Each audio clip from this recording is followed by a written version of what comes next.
How are you guys? Very good. We've been vitamined up. We've been talking about cold and flu the past few weeks. You had a healthy weekend then? Yes, very much so. Lots of omega-3, no cod liver oil disasters. No, thankfully not. You don't need it. You don't need that in your life. So today on the show, we're getting towards the end of December. Well, it's the middle of December, and a lot of us are going to be traveling this month, getting on aeroplanes and jetting back to where we come from, probably. So, what I want to talk about is something that I always find really interesting. Is like I have clients, and some of them, they work really hard towards a goal, and then they travel, and sometimes it all goes out the window. Yeah, right? I think because quite often as well, if a lot of people's motivation for, say, exercising is weight loss. Yes. And it might be because they're going on holiday. Exactly. And then when they get on holiday, it's your holiday. Yes. You want to just rest or so whatever. Calories don't count when we're on holiday, right? Supposedly. Doesn't count.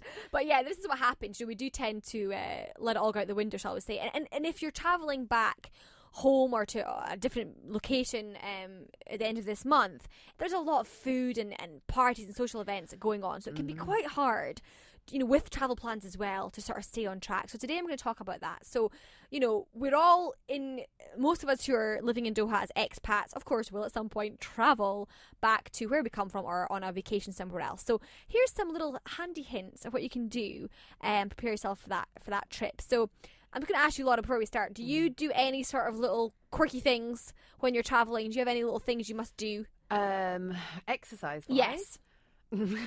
Not really. If I go back to the UK, I enjoy walking. So I don't have any particular things that I do. I walk a lot more when I'm in the UK because it's a bit more kind of friendly weather for that and get on the countryside and things like that. Fresh air. But yeah, otherwise, not really. Okay. So I think, why don't we start at the airport then? So like for me, it's like, right, it depends where you're flying to.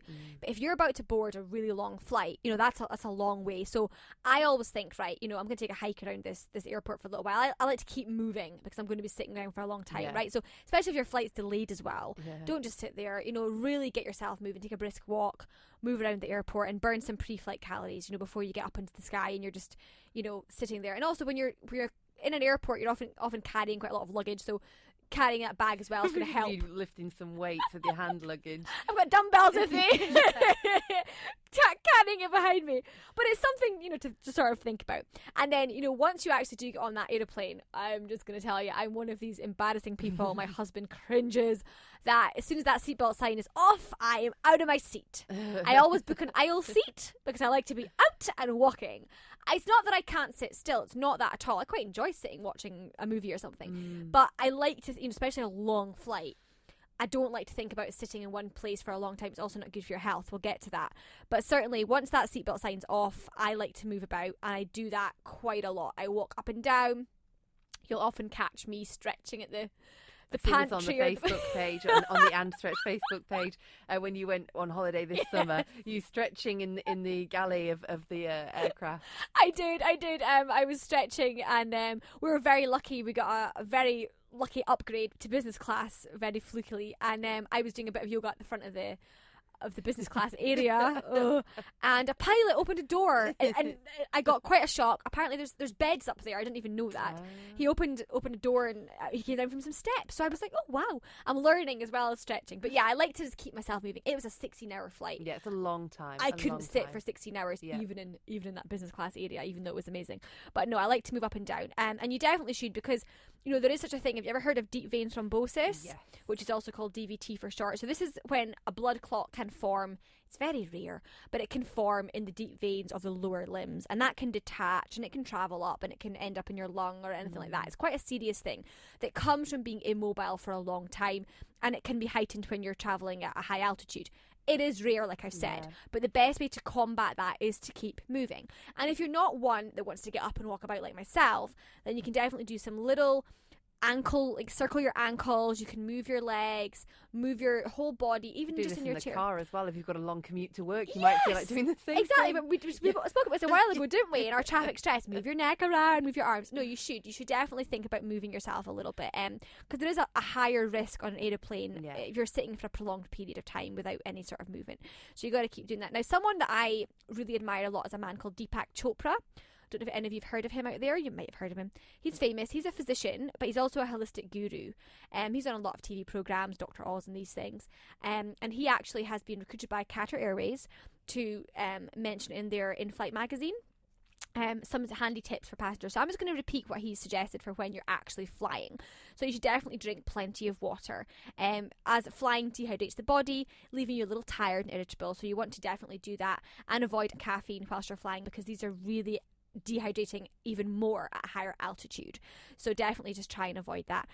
He suggests that you should meditate during your flight. It's maybe a little bit difficult unless you're used to it, but you can certainly close your eyes, take some deep breaths, and just calm your mind as well. And eat relatively light. So this helps your digestion if you eat quite lightly and then you do some little stretching like I've suggested, and do a little bit of walking up and down as well. For flying through several time zones, definitely change your watch as you pass through each zone, so you don't feel that you're a sudden change. We're going to talk about jet lag in the next show, actually, which is really interesting. So we'll talk about that then. But certainly, once you're in the plane, like I said, these are some tips for you. Once you arrive, I have to stretch. I feel so tight and just stiff. So it's quite common for your muscles to feel tight and stiff after a long flight. So when you get there to your gate, how about some little stretches, just sort of bend back and forth and so on, bend your hips. And if you're familiar with yoga, you can try some poses as well once you get to your destination, which is quite nice.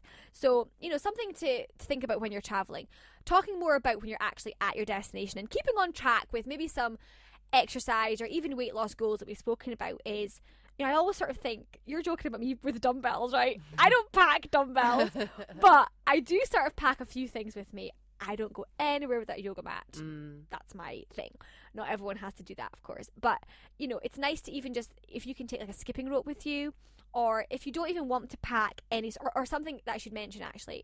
I don't know if you've heard of TRX. Yes. Yeah, okay. Yeah, the brand they create. Yeah, it's a brand of resistance bands, but TRX are really, really good brand actually. I use them in the gym quite a lot, but these are really cool for taking with you. They were designed for military personnel. It's a previous Navy SEAL, I think, that actually designed this. And you can put them in your bag, and you can take them to your hotel room or whatever. It's got like a door anchor, so you can throw it over the door, and you can lift your own body weight through a number of exercises. The pack actually comes with a little guidebook of all the exercises you can do. This TRX kit is available, I think, about 500 reals from Go Sport. It's an awesome piece of equipment, and you can take that anywhere with you. Throw it around a tree. Make sure you can get some exercise along the way and stay buff whilst you're there. So, but even if you don't want to pack any sort of items with you, even just doing simple things like jumping jacks, push-ups, planks, lunges, burpees, Laura's favourite. These little bursts of exercise will help to keep your metabolism going and make you feel a little bit like you're still moving your body, right? You haven't just given up everything because you're maybe back home or you're on your vacation. Still trying to keep a little bit active. It means when you come back, you won't be in such a shock. Yeah, exactly. Your body won't be such a shock. It's not just about weight loss. It's just about moving and feeling good in yourself. So if you're not really too keen on doing those things, I like to do this when I go to places. I like to check out some new fitness crazes or some classes. Depends, of course, the type of vacation that you're going on. I was in the States in the summer, and every city I went to, I tried a different yoga class, and I love to try different ones. And I did this amazing one in LA, and it's a hybrid class of spinning, so cycling hard for 30 minutes, and then straight off the bike into 30 minutes of yoga. It was called Hustle and Flow, which is just awesome. I love it. I wish we had it here in Doha. Maybe I'll try and do it. But it was amazing, and it's great. Travel broadens the mind. You're out with your normal routine, so you can often feel a bit more creative when you travel and more open to trying new things. So why not see what other sort of things are out there? And if you're not into that, if you just like going to the gym, you like your gym routine, if you're in a hotel, try and use the hotel gym, or go out and run, explore that new place or a familiar place. It's nice to, when I go back to Scotland, like you've said, you like to walk. So it can be nice if you're even with some family and friends, you're catching up, just doing a really big long walk. I like going up to the mountains with my dad, stuff like that. Like it can be some bonding time as well as exercise. So, let's not forget those things. It doesn't always have to be about, I have to exercise. You can make it enjoyable. A lot of people swim on holiday as well, of course. Yes, of course. Hit the pool. It depends on where you're going, as you say, and what kind of break you're on. But Absolutely. It's often an easy option if you're in a hotel. So definitely, that's a good point, Laura. So definitely, if any of you out there are going to be travelling soon, think about where you're going to. Perhaps it's back home with family. Perhaps it's a new location.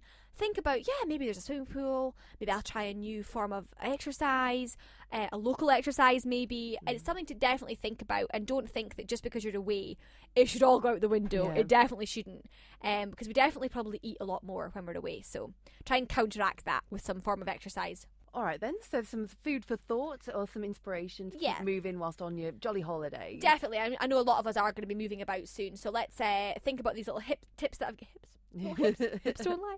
Think about these little tips that I've given you, and if you've got any ideas out there of things that you might do when you're on holiday, please let us know. I'd love to hear them. I'm always looking for inspiration to tell clients and things, so let me know. 92126 on the text. We'll see you next week then. Great. Yes, I'll see you guys on Wednesday, and on the same thread of talking about travelling, we're going to discuss jet lag. Ooh. Yeah. Evil jet lag. See you then. See you.